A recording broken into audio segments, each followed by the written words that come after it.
देखिए बच्चों, जैसा कि हमने कहा था पिछली कक्षा में कि आगे वाली कक्षा आपके लिए बहुत महत्वपूर्ण होने जा रही है। परीक्षा उपयोगी और परीक्षा में किस पद्धति पर और किस पैटर्न पर सवाल पूछे जाएंगे, उन्हीं को लेकर के आज हम आए हैं। और आज की ये कक्षा प्रश्नोत्तरी है कि आप बहुत कम समय देना चाहते हैं तो ये कक्षा आपके लिए बहुत महत्वपूर्ण है। आप इन्हीं के माध्यम से पूरे प्रकरण को आप समझ सकते हैं। और आज हमारा बिंदु है वाक्य संरचना में पदक्रम। और देखिए, सबसे पहले शुरुआत हम पदक्रम से ही करते हैं, उसके बाद वाक्य के प्रकार और अन्य बातें हैं वो भी इस कक्षा में हम लेकर आए हैं।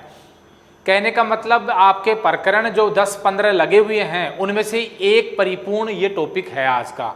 वाक्य के नाम से, वाक्य संरचना के नाम से जितने सवाल बन सकते थे वो सब हम आज आपके लिए लेकर आए हैं। और प्रस्तुत है आपके सामने ये पहला ही सवाल, सही पदक्रम का चयन कीजिए, ऐसा दिया हुआ आएगा आपको।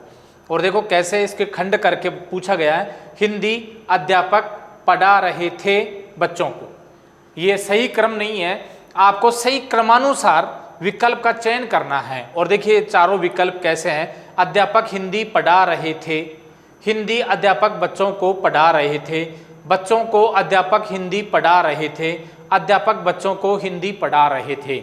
अगर इसको सावधानी से अगर आपने नहीं देखा और कम समय में आप जल्दबाजी में अगर इसका उत्तर देने का प्रयास करोगे तो कहीं गलती कर सकते हो। और कितना सरल है, इसका उत्तर हो जाएगा 4 नंबर आपका ये वाला सही। अध्यापक बच्चों को हिंदी पढ़ा रहे थे और ये सर्किल आपका गोला हो जाएगा। कंप्यूटर में ऐसे करना है। ये हम आपको इन तैयारी के साथ साथ में ये तैयारी भी आपकी करवा रहे हैं कि परीक्षा में कैसे सवाल पूछे जाते हैं और क्या करना होता है। माउस से यहाँ टिक करोगे तो ये डार्क हो जाएगा और आपका उत्तर अपने आप ही 4 नंबर सेलेक्ट हो जाएगा। और 4 का मतलब है ये 4, अध्यापक बच्चों को हिंदी पढ़ा रहे थे। अब देखिए कैसे आपको करना है। जब पहली बार आप इसको देखेंगे तो आप देखेंगे ये सही क्रमानुसार नहीं है, तो आप सबसे पहले लेंगे अध्यापक, क्योंकि कर्ता है वाक्य का, तो 1 नंबर इसको दे दिया अध्यापक। और फिर किसको पढ़ा रहे थे, बच्चों को, तो 2 नंबर बच्चों को, दोनों मिले हुए हैं तो 2 नंबर इसको। बच्चों को अब क्या पढ़ा रहे थे, हिंदी, तो हिंदी हो जाएगा आपका 3 नंबर। बच्चों को हिंदी और पढ़ा रहे थे ये 4 नंबर। अब ऐसे क्रमानुसार कौन से विकल्प में है, यही है अध्यापक बच्चों को हिंदी पढ़ा रहे थे। तो ये उत्तर यहाँ नहीं देना है, आपको नीचे देना है। डी ऑप्शन आपका बिल्कुल करेक्ट हो जाएगा, राइट हो जाएगा। तो अगर आपको ये समझ में कम आ रहा है या अभी भी इस बात को नहीं समझे तो इससे पहले वाली क्लास आपको जरूर देखनी चाहिए, उसमें हमने विस्तार से इन चीज़ों को बताया है। यहाँ हम सिर्फ प्रश्नोत्तरी लेकर आए हैं और तैयारी करवा रहे हैं कि कैसे परीक्षा में पूछे जाते हैं और कैसे आप इनको हल करेंगे। तो आशा करते हैं ये आपके समझ में आ गया होगा। अब देखो कैसे करना है। अध्यापक हिंदी पढ़ा रहे थे, अब इसमें बच्चे तो आए नहीं, इसका मतलब है कोई विकल्प ऐसा हो कि उसमें इस प्रकार की लाइन दी हुई हो और सही क्रमानुसार पूछें, तो वो तो ये पहले ही गलत हो गया, क्योंकि शब्द नहीं छूटेंगे इसमें, सभी को सही क्रमानुसार लगाना है। और देखो बच्चों को ये इसमें नहीं आया इसलिए ये गलत, हिंदी पहले आ गया इसलिए ये गलत, बच्चों को अध्यापक हिंदी पढ़ा रहे थे, यहाँ पर भी देखो कर्म कारक पहले आ रहा है तो इस प्रकार से ये भी गलत, ये सही है बिल्कुल। अध्यापक बच्चों को हिंदी पढ़ा रहे थे, ये सही वाक्य आपका हो जाएगा। आगे देखिए नंबर 2, इसी प्रकार का आविष्कार की जननी आवश्यकता है, और ये सही क्रम नहीं है, ये सही क्रमानुसार नहीं है। विकल्प देखिए, अगर आप वैसे विकल्पों के आधार पर ही उत्तर देना चाहें तो कैसे देंगे। आविष्कार आवश्यकता की जननी है, ठीक है, आविष्कार आवश्यकता की जननी है, गलत है, ये गलत है। आवश्यकता की आविष्कार जननी है, ये भी गलत है, ये तो इसमें है ही नहीं और इसमें अलग से ही आपका जुड़ गया जननी। आवश्यकता आविष्कार की जननी है, ये ठीक है। आविष्कार की आवश्यकता जननी है, ये फिर गलत हो गया। अब देखिए इसमें 2 समानता रखने वाले, देखिए इसमें 2 समानता रख रहे हैं, 2 और 3 नंबर। आवश्यकता की, तो ये की गलत आ गया। आवश्यकता आविष्कार की जननी है, ये आपका किस प्रकार से गलत है और किस प्रकार से सही है ये देखना है आपको। तो आवश्यकता आविष्कार की जननी है, पहले ये देखिए पूरे शब्द आए कि नहीं आए, पूरे पद आए नहीं आए, आविष्कार की जननी आवश्यकता है, बिल्कुल पूरी आ गए हैं, कोई किसी प्रकार की त्रुटि नहीं है, तो 3 नंबर सही है। और 3 नंबर कौन सा हो जाएगा, ये वाला सी। इस प्रकार से परीक्षा में आपको सही जवाब चुनना है और देना है, तो ये उत्तर हो जाएगा। आवश्यकता आविष्कार की जननी है। अब इसका मतलब ये नहीं है कि आप इतने सारी वाक्यों को याद करेंगे, नहीं। वाक्य तो परीक्षा में आपके पास वो आएगा जो आप पहली बार उसको पढ़ रहे हैं या सुन रहे हैं, इसलिए उसी को ध्यान में रख करके आपको पदक्रम में वही ध्यान रखना है कि सबसे पहले क्या आएगा, उसके बाद क्या आना चाहिए, और वाक्य सही व्यवस्थित हो रहा है या नहीं हो रहा है, उस आधार पर आपको उत्तर देना है। 3 नंबर पर आइए, मैं, आप और वह खेलने जाएंगे। अब ये गलत हो गया, क्योंकि आपको ये सर्वनाम वाला नियम याद होना चाहिए, क्योंकि पुरुषवाचक सर्वनाम हमने पढ़ाया था और उसमें याद करो हमने बताया था कि पुरुषवाचक सर्वनाम के 3 भेद हैं, उत्तम पुरुष, मध्यम पुरुष और अन्य पुरुष। तो आपको इनका तीनों का ज्ञान होना चाहिए। उत्तम पुरुष में कौन आते हैं, मध्यम में कौन आते हैं और अन्य पुरुष में कौन आते हैं, उसी कर्मानुसार इनको जमाना है।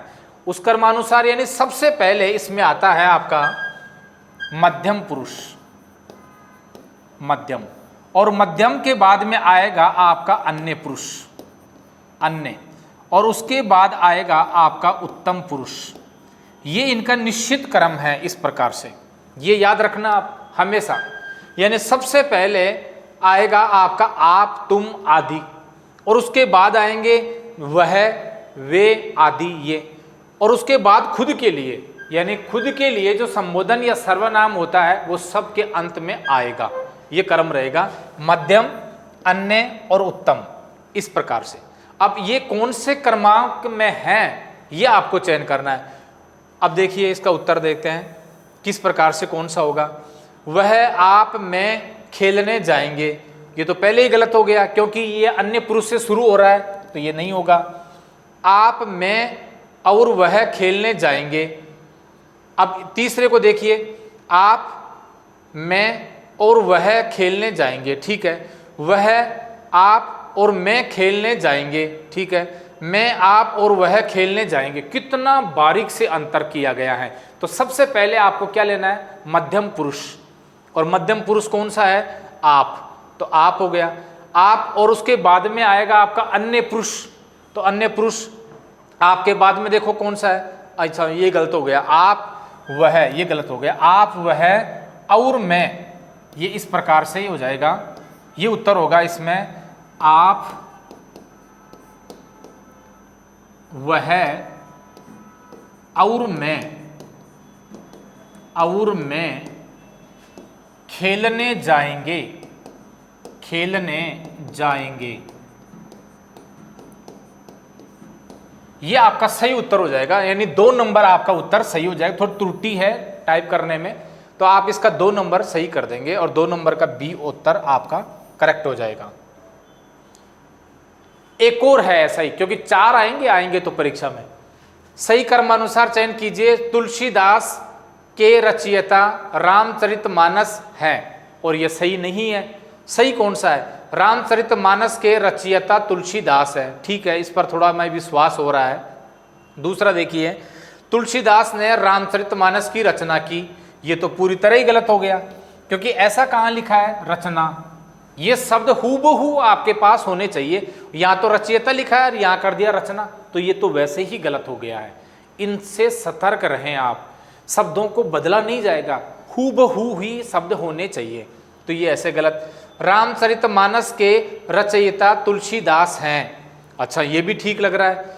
तुलसीदास के रचयिता रामचरितमानस हैं, ये गलत। तुलसीदास रचना का नाम नहीं है, रचना का नाम है रामचरितमानस। तो सबसे पहले आएगा रचनाकार का नाम, तो रचना का नाम, रचना के बारे में यहाँ बताया जा रहा है, तो रामचरितमानस के रचयिता तुलसीदास हैं, बिल्कुल सही है। लेकिन आप देखिए इसमें और इसमें दोनों में क्या भेद है, और यहाँ भी देखिए रामचरितमानस के रचयिता तुलसीदास हैं।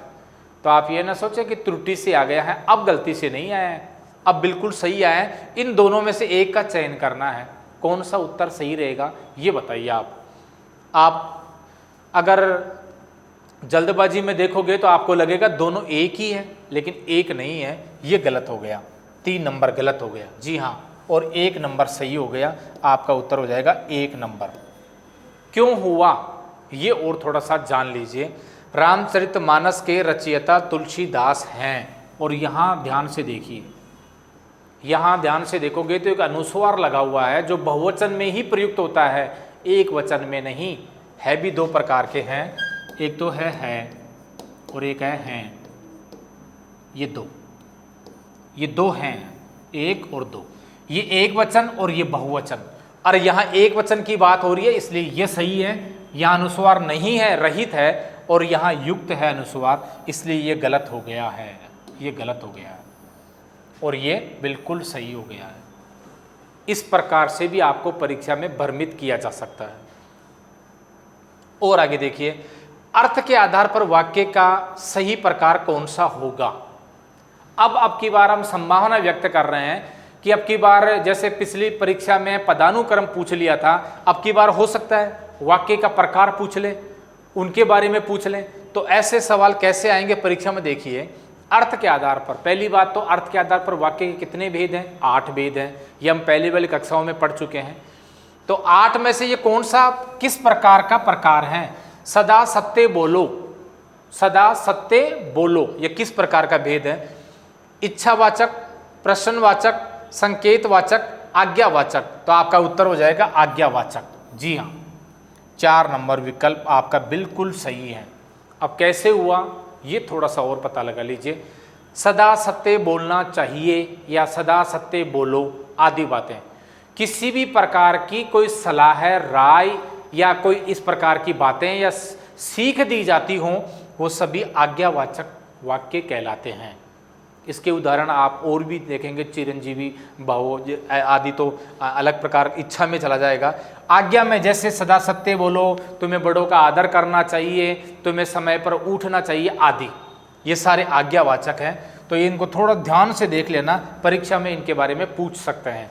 तो आज्ञावाचक वाक्य हो गया सदा सत्य बोलो। 6 नंबर देखिए, अर्थ के आधार पर वाक्य का सही प्रकार कौन सा होगा। और एक वाक्य दिया हुआ है, यदि परिश्रम किया है तो सफलता अवश्य मिलेगी। जी हाँ, 8 में से ये कौन सा, और 4 ही विकल्प दे रखे हैं आपको, तो 4 में से एक चुनना है। यदि परिश्रम किया है तो सफलता अवश्य मिलेगी। और देखिए, इच्छा, प्रश्न, संकेत, आज्ञा। तब इसका उत्तर हो जाएगा आज्ञा, वो संकेत हो जाएगा। बिल्कुल 3 नंबर सही उत्तर हो जाएगा। और ये लो आपका 3 नंबर। कैसे, क्योंकि संकेत दिया गया है। अगर परिश्रम करोगे तो ही सफलता मिलेगी, इसका मतलब सफलता कहाँ है, परिश्रम में है। एक अन्य उदाहरण से हमने पिछली कक्षा में देखा था कि यदि बादल हुए तो बरसात होगी, और अन्य उदाहरण देखा था वर्षा होगी तो फसल अच्छी होगी। तो ये सब क्या है, संकेत है, एक दूसरे पर आश्रित और उसके माध्यम से है। इसलिए इस ऐसे वाक्यों को क्या कहते हैं, संकेतवाचक वाक्य। आगे देखिए, अर्थ के आधार पर वाक्य का सही प्रकार कौन सा होगा। आज वर्षा होने की संभावना है, ये लो अभी बात की और आ भी गया। आज वर्षा होने की संभावना है, ये किस प्रकार का वाक्य है। देखिए, विस्मय, संदेहवाचक, संकेतवाचक, विधानवाचक। अब याद रखना, अभी मैंने उदाहरण दिया वो अलग प्रकार का था। यदि वर्षा हुई तो फसल अच्छी होगी, वो ऐसा था, तो अलग वाक्य है। और ये क्या कर रहा है, आज वर्षा होने की संभावना है। अब संभावना है तो हो भी सकती है और नहीं भी हो सकती, तो क्या हो गया, संदेह हो गया। जी हाँ, आपका 2 नंबर उत्तर हो जाएगा इसमें। इस प्रकार के वाक्य कैसे कहलाएंगे, संदेहवाचक वाक्य। क्यों, देख लीजिए, आज वर्षा होने की संभावना है। हमने ये नहीं शर्त रखी कि संकेत हो जाए, नहीं, संभावना है, इसका मतलब बरसात हो भी सकती है और नहीं भी हो सकती। ऐसे वाक्य को संदेहवाचक वाक्य कहते हैं। ये बहुत सरल है। आगे देखिए, 8वां, अर्थ के आधार पर वही है, ओ है कितना ठंडा दिन है। और इस प्रकार का वाक्य किस प्रकार की श्रेणी में आएगा, विस्मय, प्रश्नवाचक, इच्छावाचक, विधानवाचक। और आपका उत्तर बिल्कुल सटीक पहला ही हो जाएगा, विस्मय। और 1 नंबर आपका उत्तर हो जाएगा, 1 नंबर। कैसे, पहली बात तो देखो, यहां देखो, विस्मय सूचक चिन्ह लगा रखा है और विस्मयवाचक शब्द भी का प्रयोग किया गया है, तो विस्मय आश्चर्य हो रहा है, क्या कितना ठंडा दिन है, तो इस प्रकार के विस्मय कहलाते हैं। इन 8 प्रकारों के उदाहरणों को आप एक बार हमारी कक्षा को पलट करके देख लेना, उनमें हमने विस्तार से इनके बारे में चर्चा की है।